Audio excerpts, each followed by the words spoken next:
Hello everyone, সকলোকে good morning জনাই কোনো ব্লগৰ নতুন এটা ভিডিঅ'লৈ পুনৰবাৰ সকলোকে স্বাগতম জনালো। আশা কৰো আপোনালোক সকলো এবালে ভালে আছে আৰু বৰ্তমানলৈকে আমি একদম বঢ়িয়া হৈ আছো। তো আজি বহুত দিনৰ মূৰত ভিডিঅ' এটা ষ্টাৰ্ট কৰিছো। নিশ্চয় আপোনালোকে ভিডিঅ'টো নোচোৱাকৈ থাকিব আৰু আপোনালোক সকলোৱে ভালে আছে বুলি আশা ৰাখিছো। ভগৱানে সকলোকে সদায় ভালে কুশলে ৰাখক, সদায় সুখী হৈ থাকক।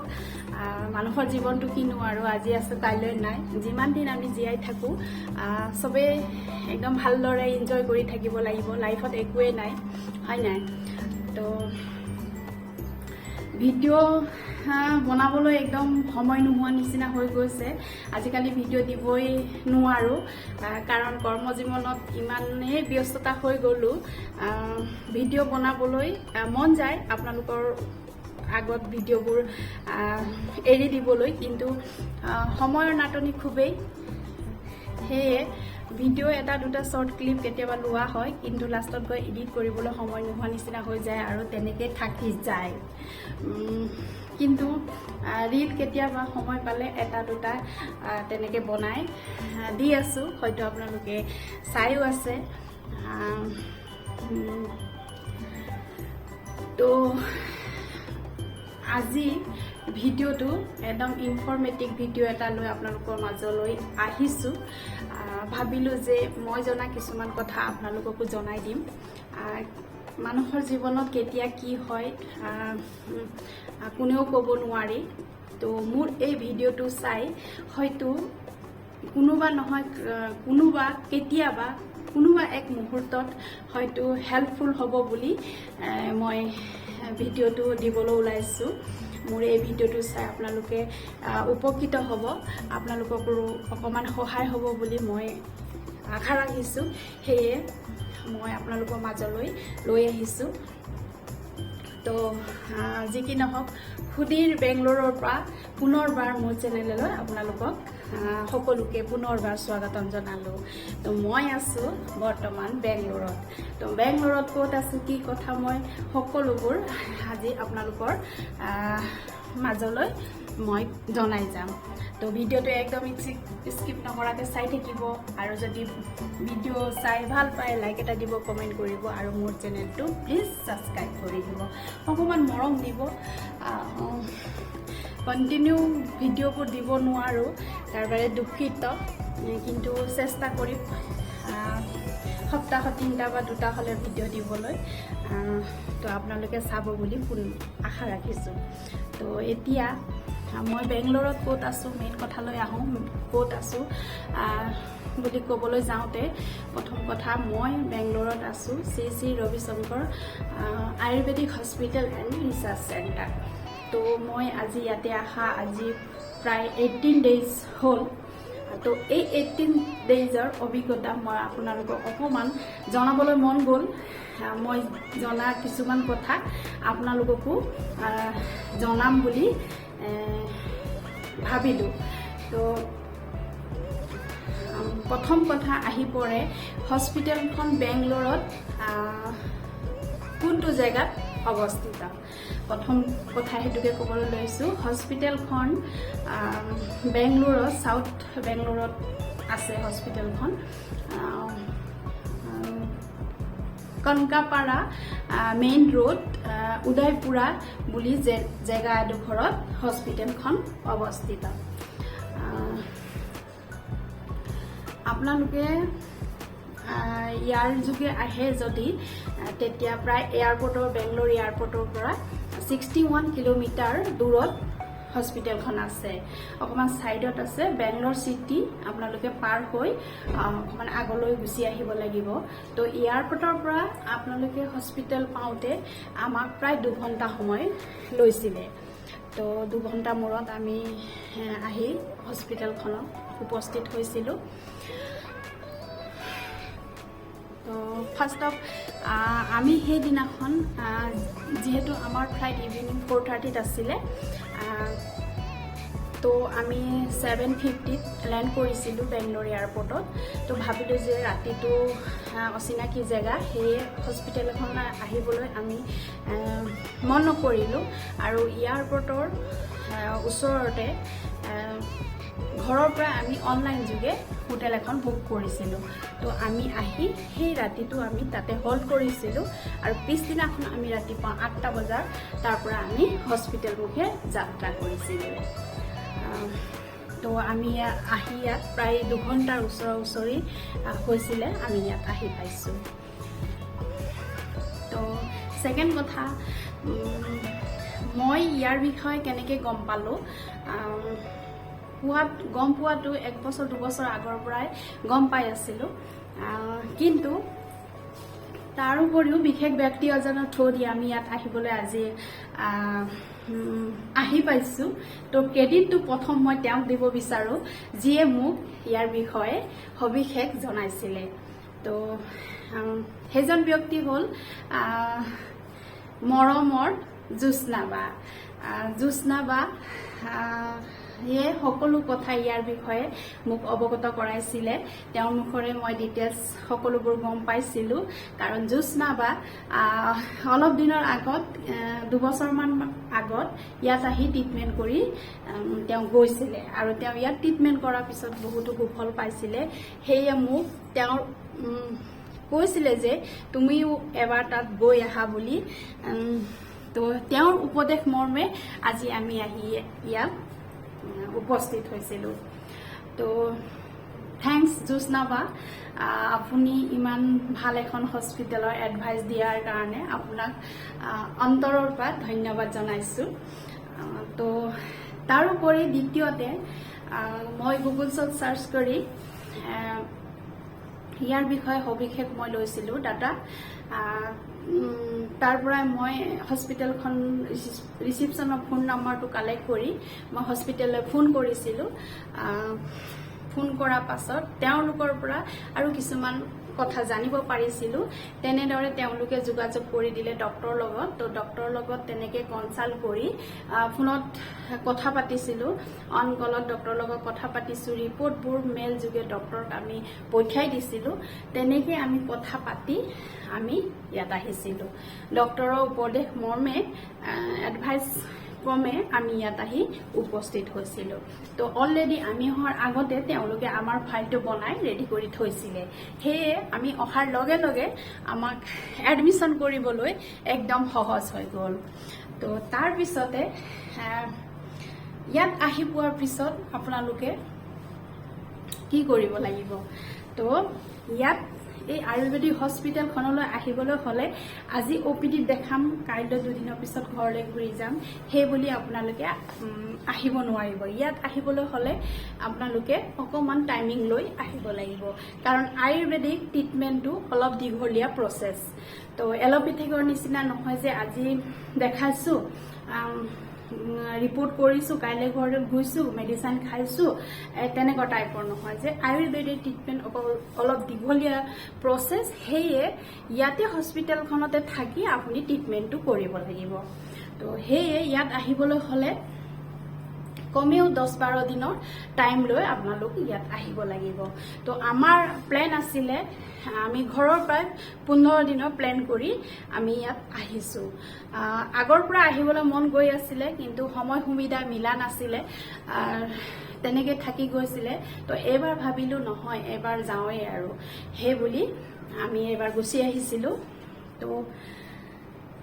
তো ইয়াত অহাৰ পাছত আপোনালোকে কি কৰিব লাগিব, যদি তেনেকৈ অনলাইন কনচাল্টেশ্যন কৰি হ'লেও আপোনালোকে আহিব পাৰিব, নহ'লে নহয়, নতুবা তাতে গৈ আমি ডাইৰেক্ট কনচাল্ট কৰিম এনেকৈ বুলি ক'লেও আপোনালোকে আহিব পাৰিব। তেনেকৈ অহাৰ পাছত আপুনি ইয়াত অহাৰ পিছত ক'ত থাকিব, কি কথা মই সবিশেষ আপোনালোকক জনাই আছোঁ। তো ইয়াত অহাৰ পিছত কম্পাউণ্ডটোৰ ভিতৰতে আপোনালোকে থাকিব লাগিব। তো ইয়াতে তেনেকৈ থকাৰ সুবিধা কৰি দিছে তেওঁলোকে। কটেজ ছিষ্টেমৰ ৰুম আছে। তো আপুনি আপোনাৰ সুবিধা মতে আপুনি থাকিব পাৰিব। তো কেনেকুৱা টাইপৰ ৰুম আছে বুলি ক'বলৈ যাওঁতে, যদি আপুনি হল এখনত থাকে, মানে 25-30টা বেডৰ থকা হল এখনত থাকোঁ বুলি যদি আপোনালোকে ভাবে, তেতিয়াহ'লে পাৰ নাইট পাৰ নাইট মানে পাৰ ডে 100কে দিব লাগিব আৰু যদি নহয় আৰু 15-20 জনৰ ভিতৰত মই থাকো তেনেকুৱা এটা হলত থাকিব বিচাৰে তেতিয়া হলে 600 rupees আপোনালোকে পাৰ ডে পে কৰিব লাগিব নহয় বোলে মই আৰু অকমান ভালত থাকো এনেকে বুলি মই শেয়াৰত থাকিম 2-3টা ফ্যামিলিৰ লগত বা 2-3টা পেশেন্টৰ লগত শেয়াৰত থাকো বুলি কলে তেনেকে পাৰিব তেনেকে যদি আপোনালোকে ভাবে তেতিয়া হলে আপোনালোকে 1100 এনেকে আপোনালোকে পে কৰিব লাগিব নহয় বোলে মই এক্সট্ৰাকে অকলে থাকিম তেনেকে থাকিবলৈ মোৰ দিগদাৰি হ'ব এনেকে যদি ভাবে তেতিয়া হলে আপুনি ষ্টেণ্ডাৰ্ড ৰুম বুলি আছে সেই ৰুমত আপুনি এক্সট্ৰাকে থাকিব পাৰিব তো তেনেকুৱা বেড ৰুমত আপুনি থাকিব পাৰিব হেতু ৰুমত 1600কে পাৰ ডে আপোনালোকে পে কৰিব লাগিব তাৰ ওপৰতো আপোনালোকে deluxe semi deluxe AC non AC তেনেকুৱা টাইপৰো ৰুম আছে 3000 4000 5000 6000 তো তেনেকুৱা ধৰণৰো ৰুম ইয়াত পাব তো আপুনি আপোনাৰ সুবিধা অনুযায়ী বা আপোনাৰ সামৰ্থ্য অনুযায়ী আপুনি ইয়াত থাকিব পাৰিব তো আমি যেটো ৰুমত আছো এটো আমাৰ ৰুমটো দেখিছে ইয়া আমি এটো যেটো ৰুমত আছো আমাৰটো হল ষ্টেণ্ডাৰ্ড ৰুম তো ইয়াতে আমি পে কৰিছো পাৰ ডে 1600 তো এনেকে আপুনি ইয়াত থাকিব পাৰিব এনেকে আপুনি ইয়াত থাকি আপুনি ট্ৰিটমেন্টটো ষ্টাৰ্ট কৰিব লাগিব আৰু আয়ুৰ্বেদিক হয়তো সবে গম পায় আয়ুৰ্বেদিক ট্ৰিটমেন্টত ইয়াতে বিশেষ কৰি পঞ্চকৰ্মা ট্ৰিটমেন্ট ইয়াত বেছি হয় আয়ুৰ্বেদিক পঞ্চকৰ্মা ট্ৰিটমেন্ট ইয়াত হয় যেটো মাসাজৰ থ্ৰু দি ইয়াতে ট্ৰিটমেন্টটো কৰা হয় মাসাজ কৰে তাৰছতে শিৰধাৰা मतलब মাথাত এনেকে শিৰটো তেল এনেকে হেৰি কৰে শিৰধাৰা দিয়ে বস্তি কয় আৰু অগ্নিলেপা বুলি কয় সেইখিনি সকলোবোৰ মাসাজৰ দ্বাৰাৰে ইয়াত ট্ৰিটমেন্ট কৰা হয় তো ইয়াতে পঞ্চকৰ্মা ট্ৰিটমেন্ট আয়ুৰ্বেদিক বহুতে পপুলাৰ জনাজাত পঞ্চকৰ্মা ট্ৰিটমেন্ট ইয়াত কৰা হয় তো এতিয়া ইয়াতে আহি খুব ভাল পাইছো কাৰণ ট্ৰিটমেন্টটো খুবেই ভাল পাইছো আৰু ডক্টৰ সাৰ্ভিসটো খুব ভাল ডক্টৰ কথা বতৰা আচাৰ ব্যৱহাৰ খুবেই ভাল পাইছো বহুতে ভাল পাইছো ইয়াত আহি তেওঁলোকৰ সাৰ্ভিস খুব ভাল পাইছো ট্ৰিটমেন্টও বহুত ভালকে কৰি আছে তো সেইখিনি বহুতে ভাল পালো আৰু তাৰ পিছতে খুৱাটো যিজন পেশেন্ট তেওঁ টোটালি ডায়েটত থাকিব লাগিব কাৰণ আপুনি জিটি খুৱাব নোৱাৰিব তেওঁ ট্ৰিটমেন্ট চলি থকা সময়ত বহুত বস্তু বাছি খাব লাগিব তো তেওঁ পেশেন্টক ডক্টৰৰ ডায়েটৰ মতে সব বস্তু ফলো কৰিব দিয়ে আৰু হে অনুযায়ী তেওঁলোকে হস্পিটেলখনৰ পৰাই ৰুমতে ডেলিভাৰী দিয়ে পেশেন্টজনৰ কাৰণে তো পেশেন্টৰ হেতু হলে আৰু যিজন এটেন্ডেন্ট আছে এটেন্ডেন্টস কম্পাউণ্ড ভিতৰতে কেন্টিন আছে হস্পিটেলৰ কেন্টিন আছে আপুনি হস্পিটেলৰ কেন্টিনতে আপুনি গৈ খাবও পাৰে আৰু যদি নহয় মই ৰুম যাবলৈ এলা লাগিছে ৰুমতে অৰ্ডাৰ দিম বুলি কওঁতে আপুনি ফোন কৰি দিলে আপোনাক ৰুমতে ডেলিভাৰী দি থৈ গুচি যায় তো হেতু হল খোৱাৰো ইয়াত হেৰি আছে আৰু খোৱা খানাটো পেশেন্টৰ কথা নকওঁ বাৰু তেওঁটো ডায়েটত থাকিব লাগিব কিন্তু যিখিনি এটেন্ডেন্ট আছো সেইখিনি খোৱা ইয়াতে সাউথৰ খোৱা অকমান আমাৰ হেপালৰ লগত নিমিলে অকমান বেলেগ হয় সকলোৱে জানে তথাপিও খোৱাত मतलब সকলো পাব সকলো বস্তুৱে দিয়ে ইয়াত খালি ইয়াতে মাছ মাংস একো নচলে কাৰণ যিজন আমাৰ অনাৰ হয় শ্ৰী ৰবিশংকৰ গুৰুদেৱ হয় তেওঁ এজন হেয়ে ইয়াত মানে নন ভেজ নচলে গোটেই বস্তুখিনি ভেজ ইয়াত থকালৈকে আপুনি মাছ মাংস খাব নোৱাৰিব তো কেন্টিনত সদায় ডেইলি বেলেগ বেলেগ দিয়ে मतलब দিন আজি ব্ৰেকফাষ্টত যিটো দিছে কাইলৈ আপোনাক সেইটো নাপায়, লাঞ্চত যিটো দিলে সেইটো নাপায়, কাইলৈ বেলেগ এটা দিব, ডিনাৰত আজি যিটো দিয়ে কাইলৈ সেইটো নাপায়, বেলেগ বেলেগে ডে বাই ডে মতলব বেলেগ বেলেগে খোৱাটো দি থাকে। আৰু খোৱাটো ইয়াতে চবেই পায়। চব্জি যিটো স্পেচিয়েল থালি বুলি কয় সেইটো 110 টকা লয় স্পেচিয়েল থালিত। সেই থালিখনত থাকিব ৰাইচ থাকিব, দুখন ৰুটিও থাকিব, শুকান ৰুটি, তাৰপিছত 2-3টা চব্জি থাকিব, দৈ থাকিব, তাৰপিছতে চালাডো থাকিব, পাপৰ থাকিব, তাৰপিছত মিঠাত আপোনাক কেতিয়াবা ক্ষীৰ দিয়ে, কেতিয়াবা চেৱে দিয়ে, কেতিয়াবা হালোৱা দিয়ে, তো তেনেকুৱা টাইপৰ। আৰু ফল মূলো দিয়ে, কেতিয়াবা ৱাটাৰমেলন দিয়ে, কেতিয়াবা এপেল কাটি দিয়ে, চবেই আপুনি গাখীৰো দিয়ে, চব বস্তুৱে দিয়ে। মানে ডে বাই ডে বেলেগ বেলেগকৈ আপুনি খোৱাত একো অসুবিধা নাপাব। কিন্তু সেয়ে আৰু অকণমান আমি যিটো তাতে সৰুৰ পৰা খাইছোঁ ইয়াত অকণমান বেলেগ, সেয়ে অকণমান কেতিয়াবা এডজাষ্ট কৰিবলৈ দিগদাৰী হৈ যায়। কিন্তু কিবা এটা পাবৰ কাৰণে আহিছোঁ যেতিয়া থকা কেইদিন অকণমান এডজাষ্ট কৰি থাকিবই লাগিব দিয়কচোন। তো খোৱাটো তেনেকুৱা। দৈ কিন্তু একদমেই টেষ্টি, একদম ইমান টেষ্টি দৈ, কাৰণ চাউথৰ দৈটো বহুতে ভাল, বহুত টেষ্টি থাকে। তো তেনেকুৱা। আৰু ব্ৰেকফাষ্টত দিয়ে প্ৰায়ভাগ মেক্সিমামে ব্ৰেকফাষ্টত দিয়ে ধোচা, ইডলি এনেকুৱা টাইপৰ দিয়ে, ৰাইচ এনেকুৱা দিয়ে। আৰু মানডে দিয়ে পুৰি চব্জি, আৰু থাৰ্চডে দিয়ে পৰঠা, প্লেন পৰঠা দিয়ে, চব্জি পৰঠা আৰু চব্জি দিয়ে। তো সেই তেনেকুৱা। আৰু ইভিনিং টাইমৰ 4টা বজাত দিয়ে, কেতিয়াবা সমোচা বনায় চাহৰ লগত, আৰু কেতিয়াবা চিলি পকোৰা বুলি দিয়ে, কেতিয়াবা ব্ৰেডৰ পকোৰা দিয়ে। সেই বিভিন্ন মানে বেলেগ বেলেগকৈ চাহৰ লগত 4টা বজাৰ পৰা 6টা বজালৈকে তেওঁলোকে ইভিনিং টাইমত সেইটো দিয়ে। তো খোৱাটো সেইটো মই আপোনালোকক জনালোঁ খোৱাটো। তাৰপিছতে আৰু নেক্সটটো আহি পৰিছে ক্লিনিংটো। হস্পিটেলখন একদম চাফ চিকুণ, একদম ধুনীয়া দেখিবলৈ, নিট এণ্ড ক্লিন, মানে হস্পিটেলত থকা নিচিনা নালাগে। গোন্ধ চেণ্ট এইবিলাক একোৱেই নাই, মানে একদম চাফ চিকুণ। আৰু ৰুম ক্লিনিংটো তেওঁলোকে সদায় আহি ছাৰ্ভিচটো দিয়ে, আহি চাফ চিকুণ কৰে, মুচে, বাথৰুমৰ পৰা আদি কৰি চব চাফা কৰি গুচি যায়। বেডৰ বেডশ্বীট পিল' কভাৰ 2 দিনৰ মূৰে মূৰে চেঞ্জ কৰি দিয়ে। তো টাইমে তেওঁলোকে আহি ছাৰ্ভিচটো দি থৈ যায়, সেইটোও ভাল পাইছোঁ একদম। আৰু তাৰ উপৰিও হস্পিটেলখনৰ ইনচাৰ্জ লোকসকল তেওঁলোকে আহি 2 দিনৰ মূৰে মূৰে সুধি থাকিব, কিবা কমপ্লেইন পাইছে নেকি, কিবা অসুবিধা পাইছে নেকি, খোৱাত কিবা ট্ৰিটমেণ্ট কৰোঁতে কিবা টাইম টেবুল হৈছে নেকি, সেইবিলাক আপোনাক ডিটেইলছ সুধিবলৈ 2 দিনৰ মূৰে মূৰে আপোনাক ৰুমতে ছাৰ্ভিচটো দিবলৈ আহে, সেইটোও ভাল পাইছোঁ। আৰু ইয়াৰে মানুহৰ ডক্টৰ হওক, চিষ্টাৰ হওক, সকলোৰে, ৰিচিপশ্যনৰ কৰ্মকৰ্তা হওক,